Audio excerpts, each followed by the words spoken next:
Chapter 2. The sound of the charmer. The shadow serpents hissed in unison, their purple eyes locking onto Arnob. The air grew heavier, thick with the suffocating stench of ozone and rotting wood, the undeniable calling card of high-level black magic. Arnob backed up against the cold concrete wall of the stairwell. He was trapped. His flat was only a few meters away, but two of the massive ethereal cobras blocked the doorway, their translucent scales shimmering with dark energy. "Think," Arnob commanded himself, his heart hammering against his ribs but his mind remaining icy cold. "No gear. No artifacts. Just my hands and $1 trillion bank account that means absolutely nothing to a bunch of ghost snakes." The lead serpent lunged.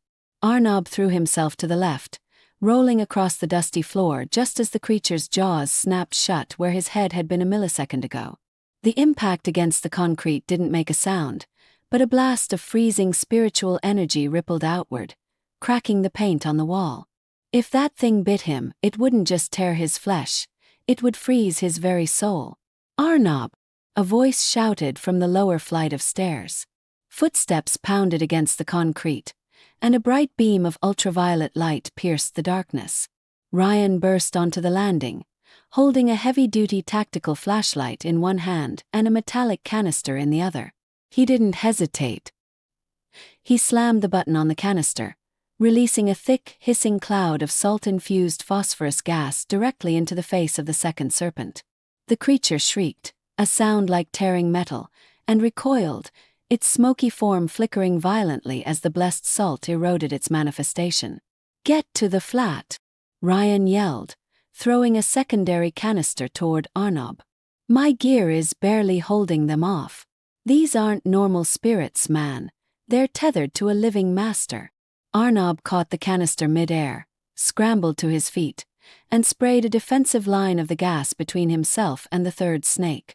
The barrier bought them precious seconds. Together, the two friends dove through the front door of the apartment, slamming the heavy, reinforced oak door shut. Arnob instantly turned the deadbolt, through the security latches, and punched a rapid 6-digit code into the hidden biometric panel disguised within the Arnobic's furniture doorframe. A deep, mechanical hum echoed through the walls as heavy steel shutters slid down behind the wood, sealing the apartment into an impromptu fortress. Outside, something heavy slammed against the door once, twice, and then silence. The unnatural cold in the air slowly began to dissipate. Rayan collapsed onto the leather sofa, panting heavily, his flashlight rolling onto the floor. "What the hell was that? I come up from the delivery truck, and the whole stairwell feels like a freezer." Arnob didn't answer immediately. He walked over to the windows, looking down at the street level. The city looked peaceful, oblivious to the supernatural skirmish that had just occurred 20 stories above. "They were hunting," Arnob said softly, his fists clenching. "Hunting what? You?" Rayan asked, wiping sweat from his forehead. "No, her." Arnob turned around, his eyes burning with a strange intensity. "Before you got here, a girl saved me. I fell off the edge of the stairs, Rayan. I should be dead or in a hospital right now. But she caught me. She was a spirit but completely pure. No malice, no corruption. And then those snakes showed up, and she muttered something about the charmer before vanishing." Rayan sat up straight, his sarcastic demeanor completely evaporating. "The charmer, as in the billionaire tarantula?" Arnob nodded grimly.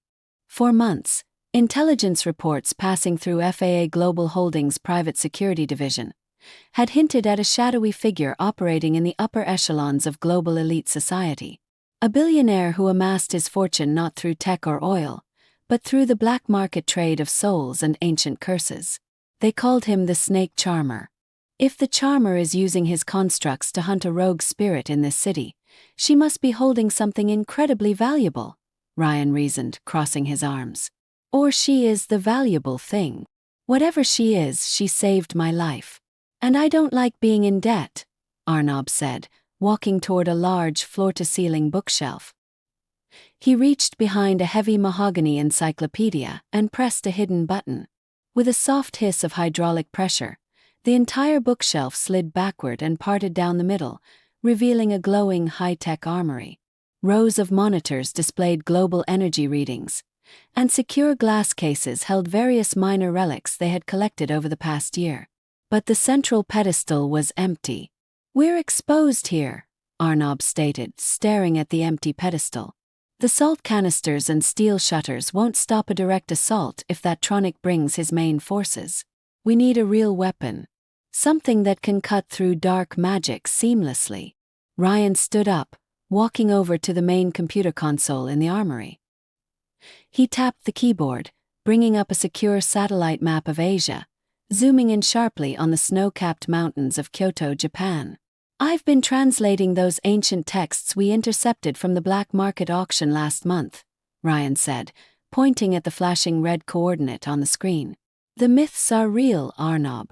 The weapon that can shift forms, the one that can turn into a vehicle, a tool, or a blade capable of severing soul tethers, is being kept in a hidden subterranean shrine beneath an abandoned Edo-period monastery." Arnob stared at the flashing red dot. The Shinka Blade, a weapon completely lost to history, deemed a mere fairy tale by modern historians. "Set up the flight itinerary," Arnob ordered, his voice taking on the commanding tone of the CEO of FA Global Holding. "We'll use the private jet under the guise of an emergency board meeting for the new Arnobix Hotel branch opening in Tokyo. We fly out at dawn. And what about the ghost girl? Maya? Or whatever her name is?" Ryan asked, picking up a tactical tablet. "If she's still in the city, the Charmer's snakes will find her." Arnob looked back out the window, his reflection staring back at him against the dark glass. He could still feel the lingering warmth of the energy that had saved him from the fall. He could still see the terrified look in her eyes. "She's smart. She hid from them before, she can do it for a few more days," Arnob muttered, though a knot of anxiety tightened in his stomach. "But if we want to actually protect her, we can't do it empty-handed. We go to Japan. We get the blade. And then we hunt the Charmer. What do you think is going to happen in the next chapter?"